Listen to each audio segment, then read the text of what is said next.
I first heard about the AIDS Memorial Quilt in 1997 from my partner Bill. He was on the board, and I had never heard of it before. As you can see, it's all very personal, and I wonder who's going to do it for me when I'm gone. I have an uncle that lives in San Francisco, and I remember working on the quilt, the Names Project down there. And what struck me was when we were joining them, the sensitivity and the gentleness that everyone used when we were putting it together, and was so respectful. And they're all different, just like people. But what struck me the most was how kind and sensitive people were to people that they didn't even know. It was very, very powerful. I had apprehension as an HIV long-term survivor about actually seeing these things and thinking, I could have been on a wall here in one of these. There could be a quilt for my name on it. What does it mean? It's very powerful. And as a survivor, that we need to remember that we are survivors and look at death. We look at death every day by we have to get up and look in the mirror and take those pills and, or go through being in hospice care or whatever. So it's powerful to be here and looking at these things, and not be afraid.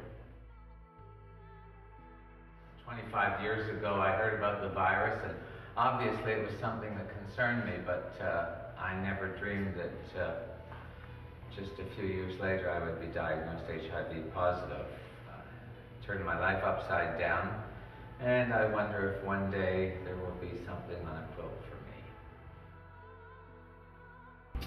This is something I've always wanted to see. Been very close to it a few times and then walked away.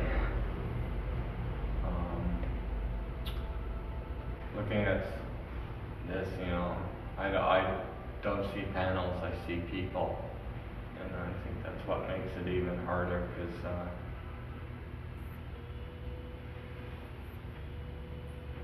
it could be anyone. And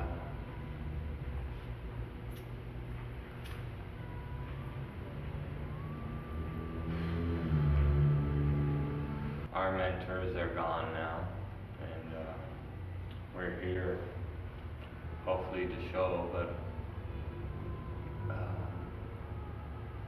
in another way we're just left off and forgotten about. Don't bother us anymore.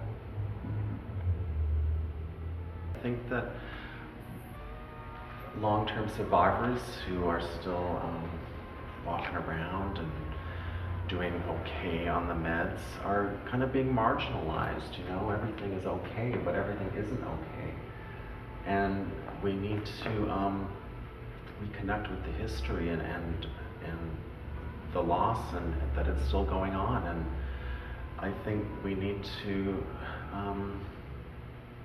celebrate ourselves to a degree, that we've made it this long and we're still HIV positive, we still have AIDS, but there is still a lot of pain and a lot of loss going on, and I think more people need to see this, and we need to make ourselves more visible and ourselves heard.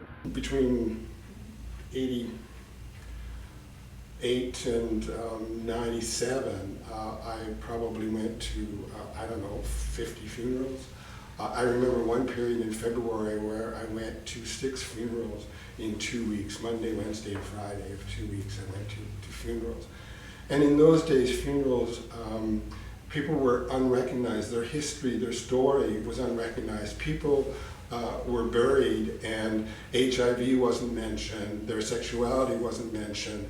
We, as a group of gay men who went to a certain person's funeral, were sort of relegated to the back of the church, and it was like we shouldn't be there. And it was a horrendous time, and I remember coming out of funerals more angry, and it wasn't satisfying, and it wasn't and I think then we as a community started developing memorials, and we memorialized our own friends, and I think that became a whole lot better than the religious funeral or that sort of experience. And in many cases, the memorials were attended by the friends, and the family wasn't. So it was, and that always felt good to me. That always felt like that's the way it should be. The history of AIDS for me has been one of sort of hiding things. The beginning didn't want anybody to know, and you had to keep it hidden because you could lose your job. And then when you get it, like I lived out west when this happened, and most of my contemporaries were dead. And we sort of, once you got the diagnosis, it's sort of like, okay, you give up your dreams, you give up your future, you stay at jobs because of the benefits, and your life becomes smaller and smaller. And then you become an expert on medical things. Like in many ways, I consider myself to be an 86-year-old because I can converse about all sorts of medications and on everything that can go wrong, because AIDS manifests itself in so many different ways and illnesses that, we become experts in things that we really shouldn't be experts. And we lost a big portion of our life. Like in my part, it's all the middle. You go from the beginning to the end. And one of the hard things is that because you expect to die, and I faced death numerous times, I'm now in a situation where I have to learn how to live again. I always felt just a step removed from what was going on in the AIDS community. But, when I found out in the very start of the 90s, there really wasn't anything that we could do medically. I mean, there was, AZT monotherapy, and that was hell on wheels, and of course the wrong choice. But I felt very left to my own devices about what could I do spiritually to ease into this transition in my life, and